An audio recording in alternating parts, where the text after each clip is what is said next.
आप सभी को राम राम, सभी को नमस्कार। आज विनय पत्रिका के पद संख्या 124 का पाठ करेंगे और इसका भावार्थ समझेंगे। इसमें बाबा तुलसीदास ने पूरा का पूरा खेल मन का ही बताया है और वो श्री हरि की भक्ति के बिना समझ में नहीं आता।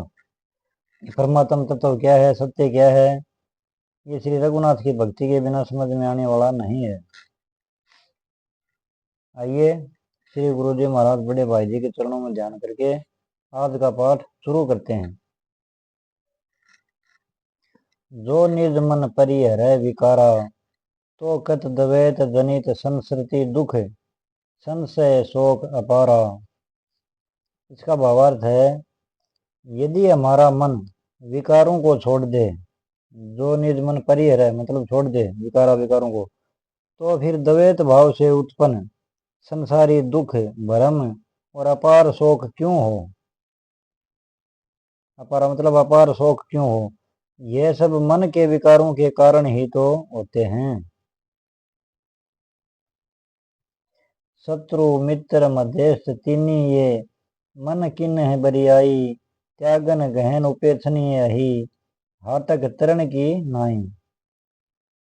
इसका भावार्थ है, शत्रु मित्र और उदासीन इन तीनों की मन ने ही हठ से कल्पना कर रखी है। बरियाई मतलब हठ से कल्पना कर रखी है। शत्रुओं को सांप के समान त्याग देना चाहिए।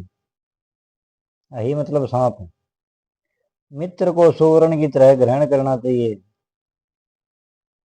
और उदासीन को तृण की तरह उपेक्षा कर देनी चाहिए। ये सब मन की ही कल्पनाएं हैं, दूसरा कोई नहीं है। असन बसन पशु वस्तु विविध विधि, सब मनी में रहे जैसे, सरग नरक चर अचर लोक बहु, बसत मध्य मन तैसे।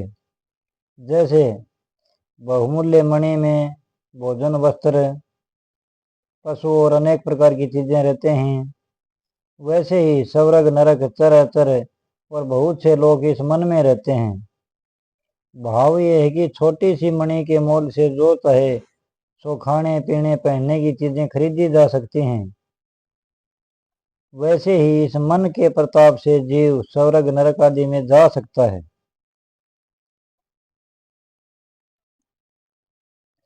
वीटप मध्य पुत्री का, सूत में कंचू की बिन ही बनाए, मन में तथा लीन नाना तनु, प्रगट अवसर पाए। जैसे पेड़ के बीच में कठपुतली, विटप मध्य पुत्री का कठपुतली, और सूत में वस्त्र, सूत में कंचू की मतलब वस्त्र बिना बनाए ही सदा रहते हैं, उसी प्रकार इस मन में भी अनेक प्रकार के शरीर लीन रहते हैं। नाना तनु मतलब अनेक प्रकार के शरीर लीन रहते हैं, जो समय पाकर प्रकट हो जाते हैं। रघुपति भक्ति बारी छालित चित, बिनु प्रयास ही सुझे, तुलसीदास कहे चिद विलास जग, बुझत बुझत बुझ है। इस मन के विकार कब छूटेंगे? जब श्री रघुनाथ जी की भक्ति रूपी जल से धुलकर चित्त निर्मल हो जाएगा, तब अनायास ही सत्य रूप परमात्मा दिखाई देंगे। किंतु तुलसीदास कहते हैं कि इस चैतन्य के विलास रूप जगत का सत्य तत्व परमात्मा समझते समझते ही समझ में आवेगा। ये था जी आज का पाठ। आप सभी को जय श्री सीताराम। अगर वीडियो पसंद आए तो कृपया कमेंट में जय श्री सीताराम जरूर लिख देंगे जी। आप सबका धन्यवाद।